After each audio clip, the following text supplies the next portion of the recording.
Welcome back to my YouTube channel Ankit education. आप लोग देख सकते हैं यह क्लास 7 और हिस्ट्री चैप्टर 2 है। दक्षिण के राज 700 ईस्वी से 1200 ईस्वी राज तक, इसका पार्ट 2 ये सोल्यूशन है। अगर इसे पिछले वाली वीडियो में आप लोगों ने ये सब का क्वेश्चन आंसर का सोल्यूशन नहीं देखा है तो आप लोग जाके देख लीजिएगा। पार्ट 1 का सोल्यूशन डाल चुके हैं बहुत अच्छे से, और यह पार्ट 2 का जो 4 नंबर बच गया था 1 2 3 4 5 6, इसको अभी हम अपनी पूरा सॉल्व करेंगे। तो इधर आप लोग देख सकते हैं पहला है, चोल शासकों के राजस्व के मुख्य स्रोत क्या थे? उत्तर, चोल शासकों ने किसानों, व्यापारियों और सौदागरों से करों की उगाही की, खनन कार्यों, खनिज पदार्थों और आयातित वस्तुओं पर लगाए गए कर से भी काफ़ी राजस्व की प्राप्ति होती थी। तो चोल शासकों को राजस्व का मुख्य स्रोत वो यही था। दूसरा है, राजेंद्र चोल की 2 मुख्य उपलब्धियों का वर्णन कीजिए। उत्तर, राजेंद्र चोल की 2 मुख्य उपलब्धियों का वर्णन है। पहला, दक्षिण पूर्वी एशियाई देशों पर उसका नौसैनिक अभियान किसी भी भारतीय राजा द्वारा चलाया गया इस प्रकार का पहला अभियान था। फ्रेंड्स, इसका कहने का मतलब जो दक्षिण पूर्वी एशियाई है उसमें जो एशियाई देशों पर जो उसका नौसैनिक यानी जिसे नेवी कहते हैं, नौसैनिक अभियान में किसी प्रकार का वह कोई अभियान चलाया था, और यह जो अभियान था वो भारत में सबसे पहले इसी राजा के द्वारा चलाया गया था। तो यह भी उसका एक जो उपलब्धि है वो है। और इसका दूसरा उपलब्धि है, उत्तर भारत में अपने इस विजय के उपलक्ष्य में उसने गंगा कौन यानी गंगा पर विजय पाने वाली राजा को धारण की। आप लोग इसे मत हो सकता है नहीं भी लिखिएगा, जो ये बस यहाँ से लिख दीजिएगा, गंगा कौन यानी गंगा पर विजय पाने वाले राजा की उपाधि धारण की। तो अगर यहाँ से ये जो गंगा कौंडचोल है धारण की यहाँ तक लिख दीजिएगा तो आपको पूरा आंसर मिल जाएगा। ये लेकिन उतना सूट नहीं कर रहा है, बस डाल दिया है। लिख भी सकते हैं, आपका मन नहीं भी लिख सकते हैं। तीसरा, चोल शासकों द्वारा कृषि को बढ़ावा देने और किसानों के हितों की रक्षा के लिए किए गए इन 2 उपायों का वर्णन कीजिए। तो इसका उत्तर आप लोग देख सकते हैं 3 नंबर का जो उत्तर ये रहा। तीसरा का उत्तर है, चोल शासकों द्वारा कृषि को बढ़ावा देने और किसानों के हितों की रक्षा करने के लिए किए गए दो उपायों, यहाँ पे ध्यान दीजिएगा 2 उपायों है, इसलिए 2 उपायों का वर्णन किए। 2 उपायों का वर्णन है, पहला, चोल शासकों ने किसानों का बहुत ध्यान रखा।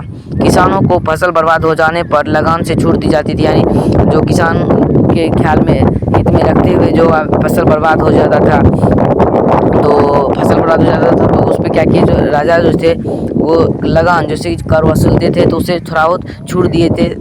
तो यही एक पहला है, बढ़ावा देने के हितों की रक्षा के लिए उपाय का वर्णन। दूसरा है, राज्य द्वारा खेतों की सिंचाई के लिए तालाबों और नहरों का निर्माण कर, जैसे कि पानी की कमी हो जाता है तो उसके लिए इन्होंने तालाबों और नहरों का निर्माण करवाया। इसके बाद आप लोग देख सकते हैं चौथा प्रश्न है, अलवार और नैनार संत कौन थे? उन्होंने भक्ति आंदोलन को कैसे लोकप्रिय बनाया? तो उत्तर, अलवार और नैनार संत तमिलनाडु में भक्ति आंदोलन का नेतृत्व किया। अलवार संत भगवान विष्णु और नैनार संत भगवान शिव के उपासक थे। उन्होंने भक्तिपूर्ण गीतों की रचना की, धार्मिक कर्म कांड और जाति भेदभाव का विरोध किया। इन्होंने सभी व्यक्तियों के बीच समानता पर बल दिया। इस प्रकार से इन्होंने भक्ति आंदोलन को लोकप्रिय बनाया। तो ये जो थे अलवार और नैनार संत, इन्होंने भक्ति आंदोलन को किस प्रकार लोकप्रिय बनाया, ये क्वेश्चन पूछा जा रहा है।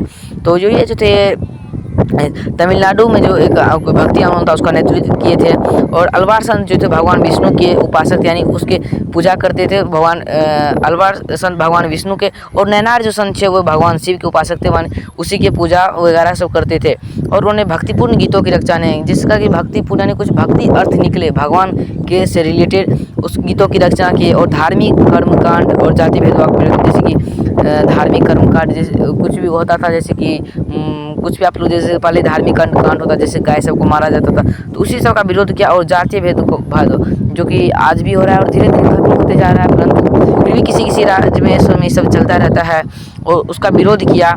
और इन्होंने सभी व्यक्तियों के बीच समानता पर बल दिया, यानी कि जिसे आप लोग कह सकते हैं भारत में पढ़े होंगे जो ये नागरिक शासन में समानता का अधिकार, उसी में समानता पर बल दिया, यानी भेदभाव को बल नहीं किया, ज़्यादा भेदभाव को बढ़ावा नहीं दिया, और उसके जो समानता उस पर बल दिया, उस पर समानता पर यानी एकता में रहने के लिए इन्होंने कहा। और इस प्रकार से इन्होंने भक्ति आंदोलन को लोकप्रिय बनाया।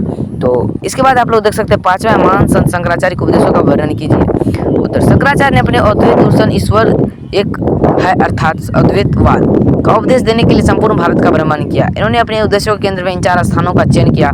उत्तर में बद्रीनाथ, दक्षिण में सिलगड़ी, पश्चिम में द्वारका और चौथा यह स्थान इसलिए प्रसिद्ध है क्योंकि शंकराचार्य ने इन 4 स्थानों पर अपने मठों की स्थापना की। फ्रेंड्स, ये जो इसका जो आंसर होगा वो ज़्यादा नहीं दिया है, बस इतना ही दिया है जो शंकराचार्य अपने अद्वैत दर्शन का उपदेश देने के लिए संपूर्ण भारत का भ्रमण किया। और ये हम अपना मन से लिख दिए हैं, बुक में ही था लेकिन इससे रिलेटेड नहीं था, तो सोचे अगर ये जो क्वेश्चन है ना ये बहुत 3-4-5 नंबर का आता है, इसमें अगर आप कुछ भी लिखिएगा तभी आपको नंबर मिलेगा, बस आप इतना ही लिख दीजिएगा तो नंबर नहीं मिलेगा। तो हो सकता है इसमें आप 5 नंबर का क्वेश्चन रहेगा तो उसके हिसाब से आपको आंसर भी देना पड़ेगा, इसीलिए हम इतना बढ़ा के लिख दिए हैं। इसके बाद छठा प्रश्न है, चोल शासकों द्वारा निर्मित करवाए गए मंदिरों में आयोजित किए जाने वाले किन दो सामाजिक और सांस्कृतिक क्रियाकलापों का वर्णन कीजिए। उत्तर, चोल शासकों द्वारा निर्मित करवाए गए मंदिरों में आयोजित किए जाने वाले दो वाले सामाजिक, जैसे कि ग्राम सभा आयोजित किया जाता था, और सांस्कृतिक क्रियाकलाप जैसे कि मेले, उत्सव आदि इत्यादि आयोजित किए जाते थे, जिनमें खेल और प्रतियोगिताएं आदि शामिल थे। तो फ्रेंड्स, इस हमारा सारा क्वेश्चन आंसर कंप्लीट हो चुका है। अगर हमारा वीडियो थोड़ा भी हेल्पफुल आएगा, मजा आएगा होगा, तो प्लीज़ चैनल को सब्सक्राइब कर दीजिएगा और वीडियो कैसा लगा दूसरों को भी शेयर कर दीजिएगा। तब तक लेता है, मिलते हैं नेक्स्ट वीडियो में। जय हिंद, जय भारत, वंदे मातरम।